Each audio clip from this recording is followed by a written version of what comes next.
chapter 243. Lihat kelakuannya. Mama di sini. Reiko, Mama tadi kebenaran lewat habis belanja dengan adik-adikmu dan mampir. Kangen sama kamu, Nak. Rika secepat itu juga merubah wajah kesalnya menjadi tersenyum menatap Reiko. Maaf ya, Nak, kamu harus melihat adegan seperti ini di apartemenmu dan berantakan begini. Semua karena anak kampung ini benar-benar gak punya manner dan mengesalkan. Reiko yang baru datang tadi menyapa. Makanya orang yang ada di ruang tengah semuanya menengok padanya kecuali Aida yang justru meratapi sesuatu sambil menunduk. Mbok yo, kalau ndak mau makan kenapa ndak bilang aja sih? Makanannya biar aku bawa lagi ke belakang. Ndak harus dijatuhin seperti ini. Capek-capek aku buat, bukan cuma tenagaku saja yang mau bajil, tapi juga makanannya sayang. Ini kan dibeli dengan uang dan dengan kerja keras menghasilkan uangnya. Ditanam oleh petani juga menggunakan tenaga mereka. Kenapa ndak ada rasa sayang ke makanan sih? Aida tidak peduli sama sekali dengan siapa yang datang. Tapi makanan yang dibuang percuma itulah yang membuat dirinya benar-benar menunduk lesu. Sakit hatinya. Ya Roh, mereka ini apa gak tahu ya? Buang makanan itu dosa. Kan daripada mereka gak mau makan, mendingan aku yang makan. Aida kali ini benar-benar kecewa dan dia tidak peduli dengan langkah kaki seorang pria yang datang mendekat, bahkan tidak memperdulikan semua ocehan dari Rika. Kamu tahu kelakuannya, dia sepertinya terlalu dibuat enak di apartemenmu ini. Kamu kerja, Brigita juga kerja, tidak ada yang memperhatikannya di sini. Dia berbuat apa dan dia seenaknya saja, semaunya kayak gini. Sudah seperti istri bos besar di sini. Rika bicara sambil jari tangannya menuding-nuding pada Aida yang memang tidak memperhatikan itu. Dia masih menunduk meratapi makanannya. Saat kami datang minta minum, minta dibawakan makanan kecil untuk adikmu teman nonton TV, dia menggerutu. Dan kamu lihat apa yang dia perbuat di sini. Rika menunjuk pada Rukma. Kaki adikmu saja sampai terluka gara-gara dia sengaja menjatuhkan gelas. Lalu sekarang dia mengoceh bicara benar-benar tidak memperhatikan sopan santun. Anak ini benar-benar membuatku emosiku gak bisa dikontrol. Rika menghempaskan nafas kasar ketika Reiko sudah berdiri di dekatnya. Mata pria itu mengarah ke bawah, melihat semua berantakan di lantai apartemennya dengan bibirnya yang masih diam. Mas Reiko, lihat apa yang dia sudah lakukan dengan kakiku. Sakit banget ini, Mas. Kali ini mata Reiko pun mengarah pada adiknya yang bungsu. Mama rasa dia tidak seharusnya kamu manjakan seperti ini. Dan Brigita juga sudah terlalu baik padanya.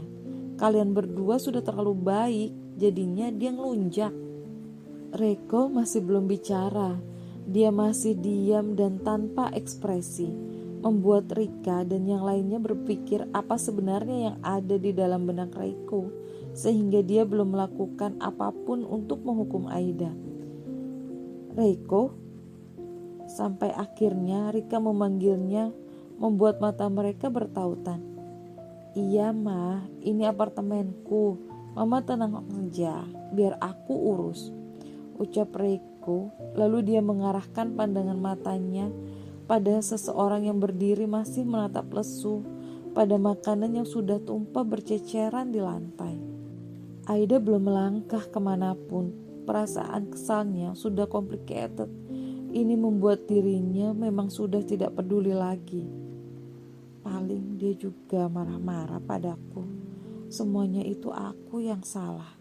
Intinya aku yang salah. Dan dia juga lagi kesal padaku, bukan?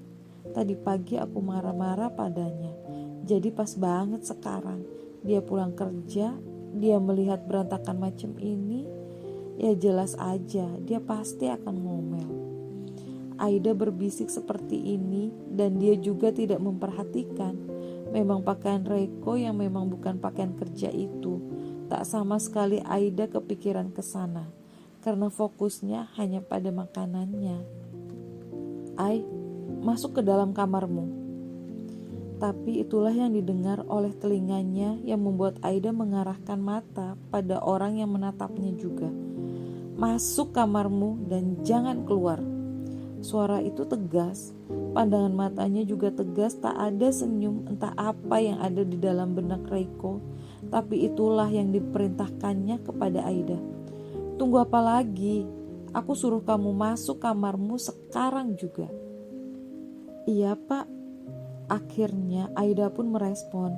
Setelah dia yakin betul apa yang diperintahkan Reiko, tak salah didengarnya. Diam, jangan melangkah dulu. Baru Aida ingin bergerak mengangkat satu kakinya, langkah kakinya terhenti.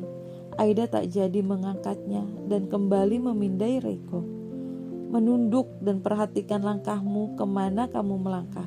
Banyak beling di sana.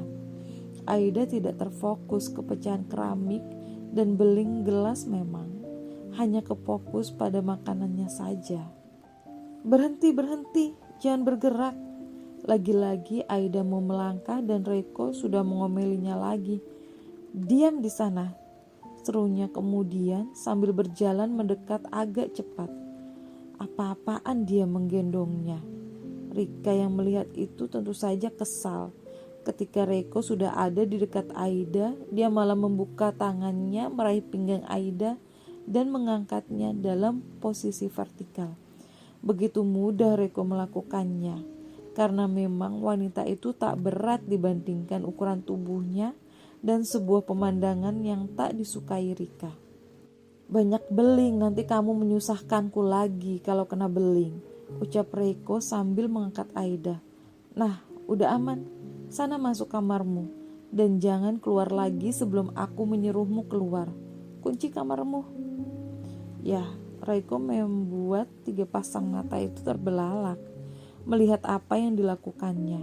Reiko sendiri yang memindahkan Aida dari tempat yang banyak sekali kotoran tumpahan makanan dan beling ke satu sisi bagian lantai yang sudah dipastikannya tidak ada beling di sekitarnya. Reiko menggunakan sepatu, jadi tak masalah untuknya tadi mendekati Aida. Dan Aida tidak menggunakan sendal, karena tadi malam sendalnya kan ditaruh di kamar Reiko dan dipinjamkannya pada Reiko pada saat pria itu sudah dibukakan sepatunya. Mama hati-hati melangkahnya juga, di sana banyak pecahan beling, dan kamu Rukma. Reiko sudah melirik pada adiknya. Tentu saja setelah pintu kamar Aida terdengar suaranya ditutup. Jangan turunkan kakimu, Reti, tetap duduk di sana juga. Pastikan kalau mau pakai sendal, kalian sudah tidak ada serpihan pecahan beling di sendalnya juga. Perintah Reiko yang membuat Rika tidak bergerak kemanapun justru malah bicara. Apa kamu punya hubungan spesial dengannya? Menggendongnya macam tadi maksudnya apa? Kamu menyukainya? Rika memberikan rentetan pertanyaan yang membuat Reiko menggelengkan kepalanya pelan. Aku tidak akan menggantikan Berjita dengan siapapun di hatiku, Mama. Reiko menegaskan. Lalu tadi kamu perhatian sekali loh, desis Rika lagi. Aku hanya khawatir kalau kakek akan datang ke sini besok. Tadi dia mengatakan padaku mungkin saja dia akan mampir ke sini besok. Apa? Kaget Rika mendengar ini. Kakek pernah datang ke sini dan itu dadakan. Dia selalu saja datang dadakan. Dan tadi sepertinya dia ingin juga datang ke sini. Tapi aku juga gak tahu. Hanya memastikan saja kalau kakek gak akan lihat dia terluka. Dan dia tidak akan membuat masalah di hadapan kakek.